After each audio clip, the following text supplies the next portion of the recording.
Plane हादसे से जुड़ी एक बड़ी खबर आपको बता दें। बारामती में हुए इस विमान हादसे की जांच जारी है। प्लेन क्रैश वाली जगह पर फॉरेंसिक टीम पहुंची है, जिसने अपनी जांच शुरू कर दी है।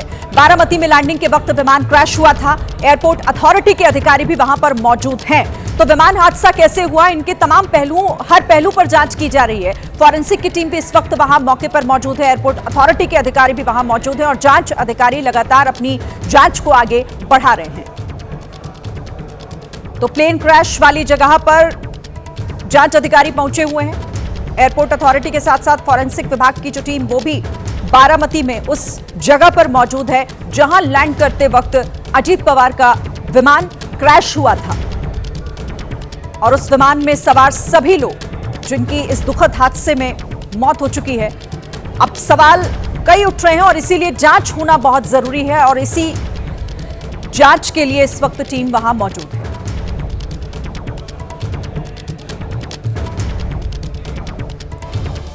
अब आपको उस प्लेन के बारे में भी बताते हैं जो अजीत पवार और उनके साथ सफर कर रहे लोगों के लिए मौत का रास्ता बन गया।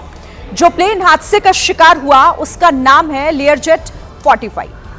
दिल्ली की वीएसआर वेंचर्स कंपनी इस प्लेन की मालिक है। अजीत पवार जिस लेयरजेट 45 पर बैठे हुए थे वो साल 2010 में बना था। इसके 1 घंटे का किराया करीब 4 लाख रुपए बताया जाता है।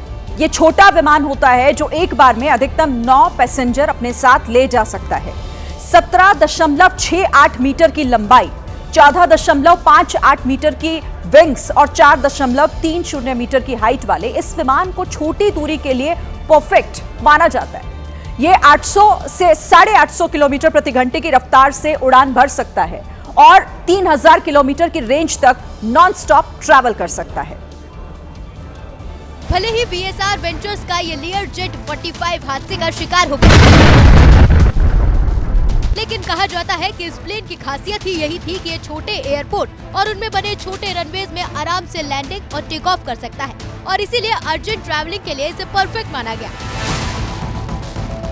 छोटी और मध्यम दूरी के लिए बने इस आरामदायक विमान ने बिजनेसमैन और नेताओं के बीच अपनी अच्छी खासी लोकप्रियता बना ली। इस विमान में बैठकर नेताओं का टाइम बचता था। भारत में लेयरजेट 45 प्राइवेट, कॉर्पोरेट और चार्टर ऑपरेशंस में इस्तेमाल होता है। हालांकि अब अजीत पवार के निधन के बाद विमान सवालों के घेरे में है। देखिए, विमान पर सवाल इसलिए उठ रहे हैं क्योंकि 2023 में बिल्कुल इसी विमान का दूसरा मॉडल मुंबई में क्रैश हुआ था।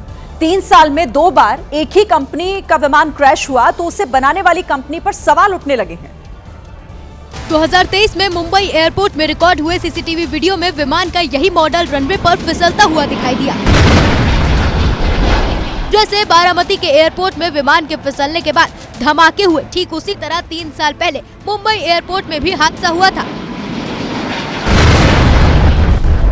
3 साल में दोबारा वीएसआर वेंचर कंपनी का वही विमान क्रैश हुआ तो उस पर सवाल उठे। जवाब देने के लिए कंपनी के मालिक आगे आए। कहा, 2023 में जो हुआ था वो बॉम्बे एयरपोर्ट पे हुआ था और उसमें भी बारिश हो रही थी, लो विजिबिलिटी थी, बिल्कुल परफेक्ट था। The DGCA can only speak, I can not speak. Ajit Pawar की मौत के बाद अब विमान बनाने वाली कंपनी ने खुद को सही बताते हुए जांच का भरोसा करने की बात कही है।